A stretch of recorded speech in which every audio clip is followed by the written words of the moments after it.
Hey, welcome back to my channel.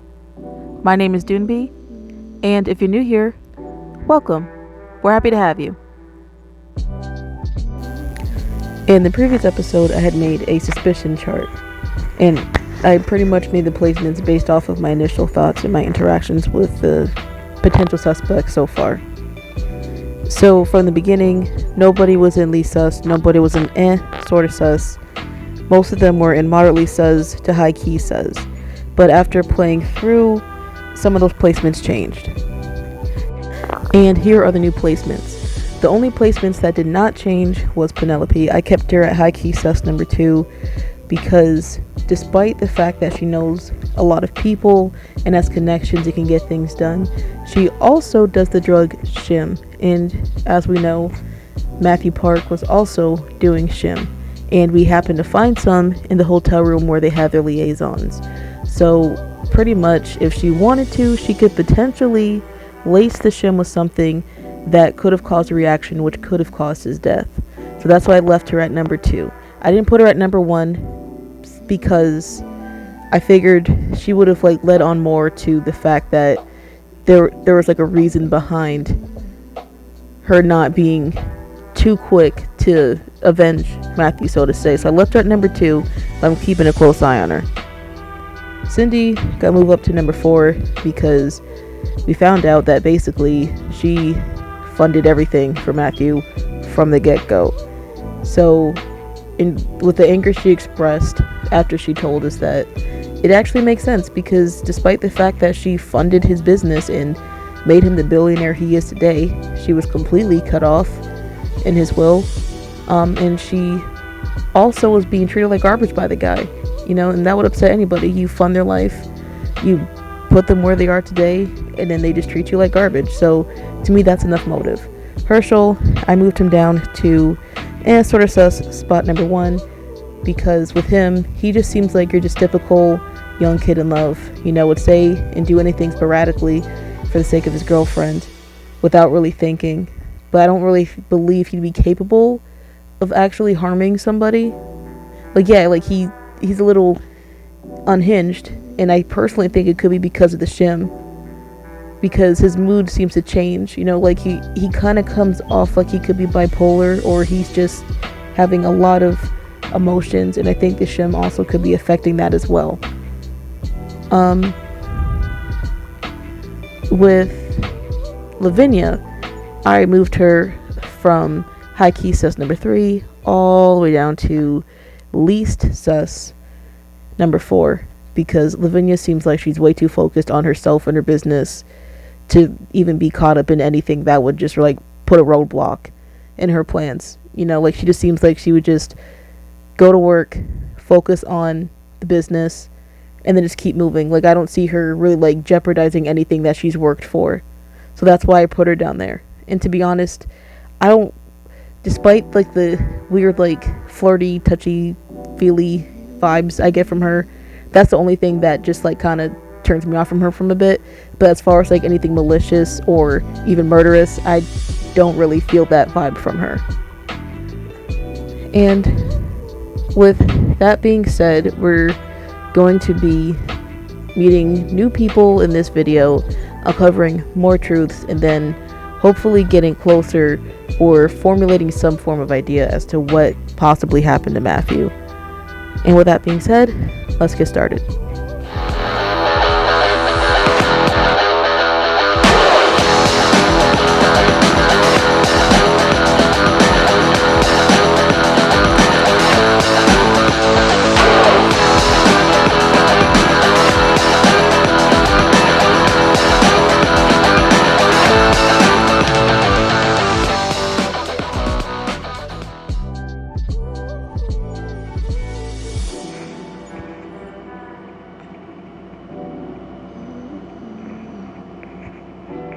Maybe Penelope knows about the girlfriends.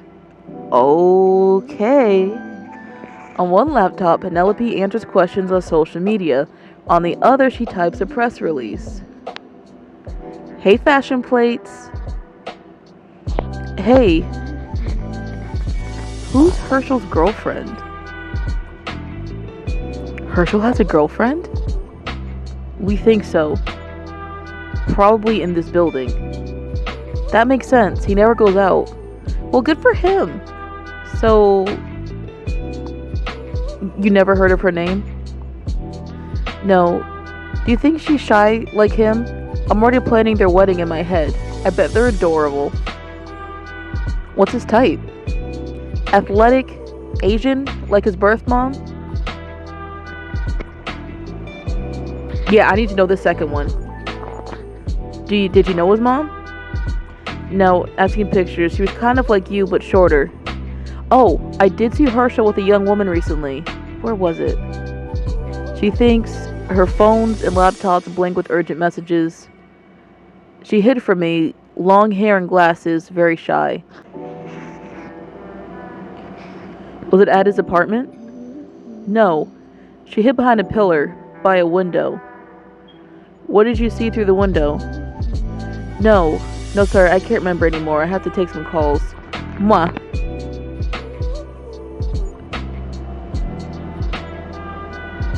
Back on planet Earth.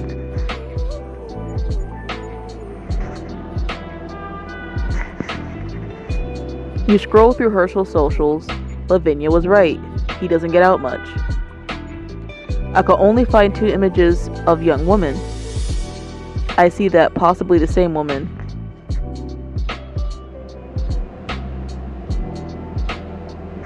Gaming chair. You recognize Hershel's gaming chair, the woman's in silhouette. It was posted yesterday. Up in his bedroom, Hershel flips through news stations. They're already playing video montages about my dad. A girlfriend.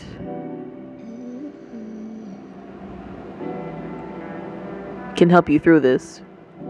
Want us to bring her over? Hershel gets in your face. I told you, leave her out of this. She's innocent. She doesn't know who I am.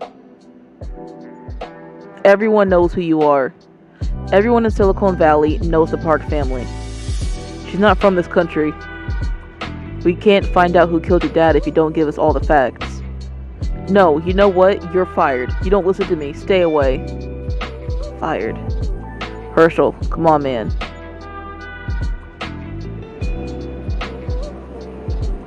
The police will find her. This is a race and you need us out there. My girlfriend is off limits. She'll want a heads up before the police interrogate her at 2 a.m. They have a lot of tricks.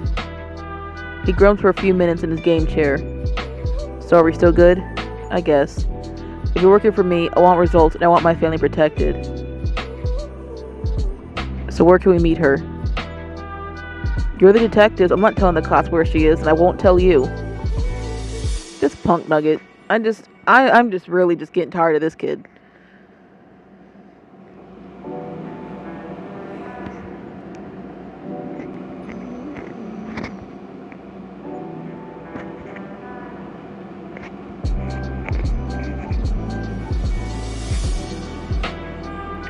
Oh, what does Cindy know about the girlfriend? You and Logan are in the widow's living room. Yes, I think you're right. Hershel's girlfriend is somewhere in the building. Cindy nods. The subject seems to cheer her up. A mother knows, even a stepmother. He tidied his room. There used to be toys and clothes everywhere. You couldn't see the floor. What's her name? Cindy waves her hand vaguely. She's a small girl, petite, big glasses, long hair, upstairs. Looks like she lost interest. Upstairs? The rooftop pool. At the bar by the pool? Happy hour? No, I don't think she's old enough to drink. Oh, Logan, this is terrible. My memory is a blank. I can't remember the simplest thing. It'll come back. What would logically be near the pool? Oh yeah, that's right. The yoga mat. The pink yoga mat that was in his room. Maybe the gym? The gym, that's it. Cindy moves the cat off her lap and puts her hands to her head. There's a studio where we all do yoga. Matthew wanted us to take yoga classes. He was a triathlete. Go on. The sweet little girl woman. That's a unique description. Had a mat by the window. Every week, she and my stepson moved their mats a little closer. I could see their R's grow and link overhead. Is that silly? Not at all. So tell us about the young woman. You are a green flame. Let's talk about the girl. Come on. Yes, about the girl. Jennifer. That's it. Her name is Jennifer. Very cute, always smiling at my stepson. You jot down the name. Jennifer Yoga Studio. Why do they hide their romance? Some people like secrets. Makes it more thrilling. Her eyes flick to Logan. If it weren't for secrets, we'd be out of a job. You know, I'm kind of curious about Logan's secrets, because I'm starting to trust this dude less and less. We can find the rest. Thank you, Cindy. We should get going. The first blush of youth. It blossoms and dies. Just drink your gin and tonic and just go to bed. She glances at Logan and then at you. She wants to hear something. Yes? We want Hershel to be happy too. Don't tell him I gave you her name. Okay, boss. You gotta tell me the truth. Something's going on between you and Cindy. I mean, duh. Like, they did not hide that. Is this the right time to get into it? Honestly? Yeah, I want to know. Yes, we have time. I have to know. I mean, come on. They were together. I drove Cindy from LA to San Francisco right before her wedding. Why didn't she fly? She was bringing a cat. She didn't trust the airlines to keep him alive. Typical. Got it. Did you take Highway 5? The fastest route? Yes, Highway 5. Are you going to keep interrupting? That's my style. Yeah, you know what? Get used to it, Logan. It was dusk. Wildfires on either side. All 8 lanes were covered with burning debris. Dramatic. I'm imagining clouds of smoke, embers in the air, panicking drivers. We had to pull off the highway and find shelter. There's a little motel in the hills. It was used by movie stars in the 1930s who wanted to escape the press. Only one room was available. Ooh. I told her, if you take the room, I'll sleep in the car. Don't be silly. There'll be a couch or something. Matthew will understand. Come inside. It's lovely. I started a fire in the old stone fireplace. Erwin exited his cat-carrying case. Erwin exited his cat-carrying case and meatloafed on the bed. Meatloafed? What? I'm not familiar with that term either. The cat was sitting with all legs tucked underneath, resembling a meatloaf cooked in a small rectangular pan. Oh, dialogue. I see. We refer to that as bread loafed. Regional variation. Continue. I told her, you and your cat take the bed. I'll sleep in the chair. Good. Yes. Fine. She sounds nervous. No, she doesn't. It was warm. I'm imagining you took off your tie and your vest. What happened next?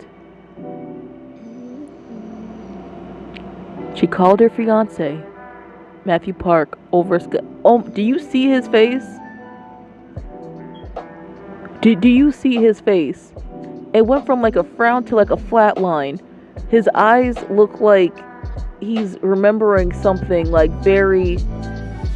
I really don't like Logan. No, like this, I don't know, man. I don't like that expression. I know it's supposed to be like either like sexy or suave, but now he's just looking like a straight up creep with memories. I don't care. You're late. You've missed the rehearsal dinner. Oh, I'll be there early tomorrow. That was strange. I wonder if he was still reeling over his ex-wife. I don't know, man. Everybody's a bad person in this game so far. He was rude to her, so you naturally comforted her. I think you're the leading witness, fair counselor. Strike that. In your own words, what happened after the Skype call? We improvised dinner from the vending machine outside. Then it was time for bed. Ooh. There doesn't seem to be a door between these rooms. You just noticed? Hand me that spare sheet. There, I'll stay on my side and see you in the morning. But if you need the bathroom, I'll be fine. Good night. Continue. At approximately 3 a.m., Erwin Skellington exited the bedroom and demanded to take over my chair. Did you take him back to the bedroom? And return him to Cindy's grateful arms, whereupon she asked you to stay just for a minute? Erwin declined to be moved. Bro, answer the question. I sat on the rug by the fireplace. Cindy heard me through the sheet and said, "Are you awake?" We talked through the sheet. Have you ever been married, Logan? I told her I was dating someone in New York. It didn't work out. How long did you talk? Until dawn. We talked about life and childhood, our favorite books and movies. Haha. With the tin cans, yes, I remember that one. It turned out our grandfathers were both in the Marine Corps at about the same time. So weird. I wonder if they knew each other. Logan's telling me everything except how he felt. The highway was clear in the morning. We stuffed Erwin into his cat carrying case. In you go, Erwin. I know, you don't want to be in the car. Be good. We rejoined Highway 5 and drove to San Francisco. And when you got to Matthew, I guess this is goodbye. Have a beautiful wedding. Yeah. Get inside, Cindy. They're waiting.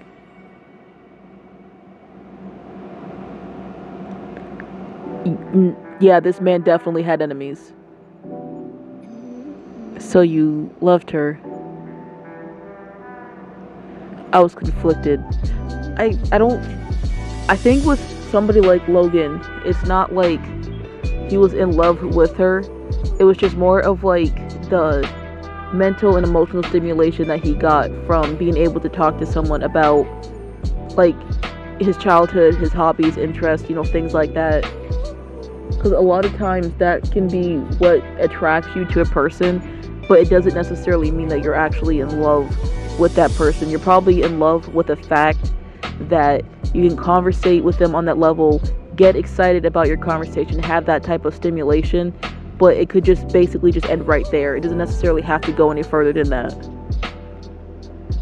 And things had been different if she hadn't married him. Who knows? Could he and Cindy have arranged the murder? Did he hire me just to give him an alibi? So, was the story worth the time? No, it wasn't. Yeah, great story, boss. Girl, quit lying. Okay, nothing against the writers for this game, but that story was not worth 80 coins. Okie doke. So,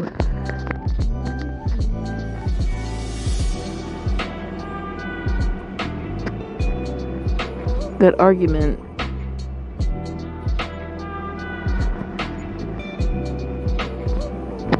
We're just gonna go straight to the laptop. The Capri Motel is a small U-shaped courtyard. Oh, The Capri Motel is in a small U-shaped courtyard just off of El Camino Real Road. Penelope's key opens the door to a room on the second floor. It's cozy. Yellow neon flickers through Venetian blinds. On the bed, a laptop glows. I'm gonna search the room first. The laptop can wait.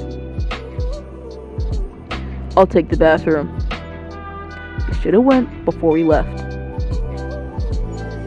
You photograph everything with your phone. You find food wrappers and casts in shim bottles on a pitted wooden table. Man, this man was all sorts of mess. I mean, just on drugs, cheating on his wife, having fights with his son, being a poor businessman, promising the most, delivering the least. I mean, this guy really just set himself up. Looks like shim here, fresh. It hasn't oxidized. There's purple hair in the shower. I'm going to guess it's Penelope's. Ew. You kneel on the bed and examine the laptop. It's newer than new. A prototype that hasn't even made the trade shows yet. Can we take it home? It has a security chain that loops around the bed's headboard. Yeah, because that's not suspicious. It plugs right into the back of the laptop, so it's probably an alarm if it gets cut. I'll tap the keyboard. A lock appears on screen, a picture of 6 switches. You look around the room. You don't see it written anywhere.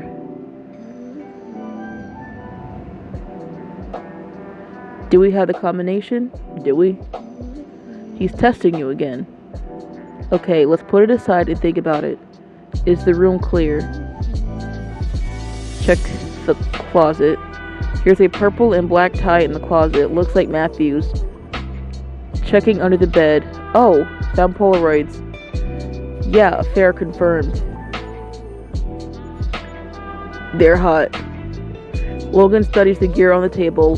Baggies, small jars, a sponge. The shim sparkles with neon light. This sounds like a disgusting mess that should have never taken place. I can only imagine the type of nonsense that went on in this room. That shim. I'm going to test it. You want... Whoa, hold up.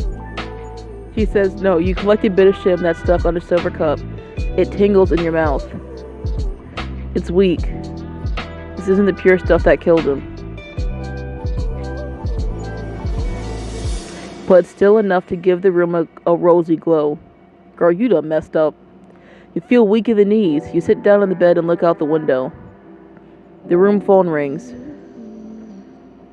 Let it ring.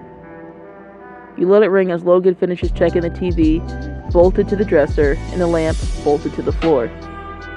What's next? You feel a dangerous impulse. Maybe it's just a shim, or just being in a hotel together. Ew, no! Ain't nothing to fight. Everything alright? Fine, everything's fine. Let's get out of here. I need to think. With my brain.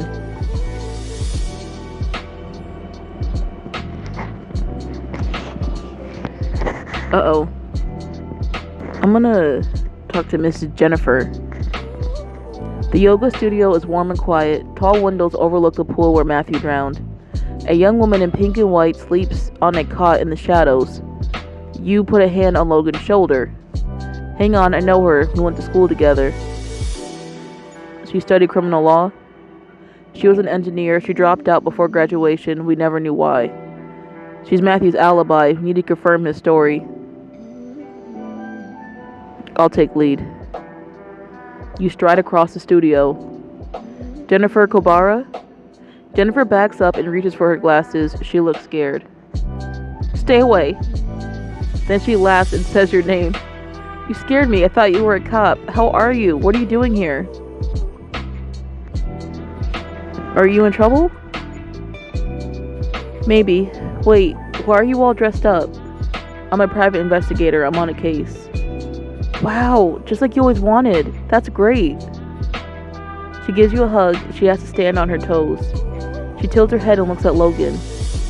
And this is your... I would love to choose that second option. You just don't know. But I'm going to go with my boss. T.S. Logan. I feel like the TS stands for The Snake Logan. They shake hands. Jennifer smiles. I heard about you. You're famous. That's not so good for a detective. She laughs. Then she looks at you as another thought strikes her. You must be here about Mr. Park. It's wild, right? People are crying about him who don't even know him. The whole building's been in a frenzy. Yeah. What are people saying? Are there rumors? I didn't talk to anyone. I just saw all the police down there and it was on the TVs all over the gym. Matthew Park drowned. Silicon Valley mourns. Jennifer, you were afraid I was a cop. Jennifer shrugs unconvincingly. I've always been afraid of them. Back in my home country, they're the last people you call for help. Girl, where are you from? It's okay, we're working for an interested party. They want to keep you out of the news. Oh, it's Hershel. Everything's good then. I didn't say his name. You didn't have to. He's the only person who cares about me. That's very sad. It is. We are so much in love. I'm glad. You look happy. You look happier than I've ever seen you. Hershel's a total nerd and I love him so much. I gave him that haircut. It's a great haircut. He looks like a K-pop star. No. It all makes sense now. He's so kind and careful with me. It's been a long time since I felt loved. What is your story? Let me ask you. Did you meet his parents? Matthew and Cindy Park, they were in this building too. Hershel and I want to keep it a secret. As soon as we met, we knew. We went to a cafe and I said, let's not tell anyone. We don't want people interfering. Sorry to get all detective-y on you, but what did Hershel say about his father? Mr. Park? I don't know. What are you trying to get out of me? Why are you acting like Hershel did something wrong? I thought he hired you. Maybe answer these questions for the police. She looked toward the pool. You see her frightened eyes in the window reflection. They'd be looking for you. You're Hershel's alibi. Oh God. Don't tell them I'm here. I don't know how to fix this. She turns to you. We can help you. Tell us what's going on. We all want you to be safe. Remember, sorry, does he have to be here? Get out of here, Logan. He nods and walks across the studio. He closes the door behind him. This is about your student visa. I remember. Jennifer nods and looks down. You take a breath and say, the statute of limitations has passed. You asked me to force the dean's signature. I said no. What happened? I never asked anyone else. You were the only one I trusted. My visa expired and I had to drop out. So you're not here legally. Hershel doesn't know. It'll cause terrible trouble for his family. Please keep it a secret. He's my client, but I'll try. You sit down together on her cot. Now help me out. There's a view of the pool from here. What did you see? Well, yoga class had just finished up. Hershel and I stayed behind. We were doing this great new drug, shim. Have you done it? No. No, I'm trying to stay clean. I'm going for a private investigator's license. Is shim illegal? Possession is a misdemeanor in San Mateo County, but not in San Francisco. No one's sure how to classify it. Anyways, Hershel and I were blissing out here, just enjoying the high and being together, and I looked down onto the pool. A couple of women were sitting out reading. I did notice a colorfully haired lady move a water bottle between the bar and pool. What color exactly was her hair? Honestly, I don't know. Shim messes with my color perception. A little while later, I heard someone dive into the pool. I guess that was Matthew, Mr. Park. Then, I don't know, 15 minutes later, the pool boy was yelling for help and people were running around. Hershel and I didn't pay much attention, actually. We were kind of into our own thing at that point, you know? And then the police were everywhere, and I told Hershel to go home. Logan passed his head around the door. Detective Ashford's coming this way. We need to move. I'm good. I have snacks. This room is my happy place. I'll figure out what to do in the morning. You and Logan slip downstairs and review your notes in the lobby. Jennifer gave us something the police don't have. A colorfully haired woman moved a bottle by the pool. And her personal matter? I made a note, but I don't think it's related to our case. You were good friends with her. I hope we still are. Be careful not to let your emotions get in the way of your judgment. Yeah, I'm going to go for that first option. What will you do if she's the killer? That's what I thought. News vans pull up outside the park building. You and Logan go quiet as reporters flood inside.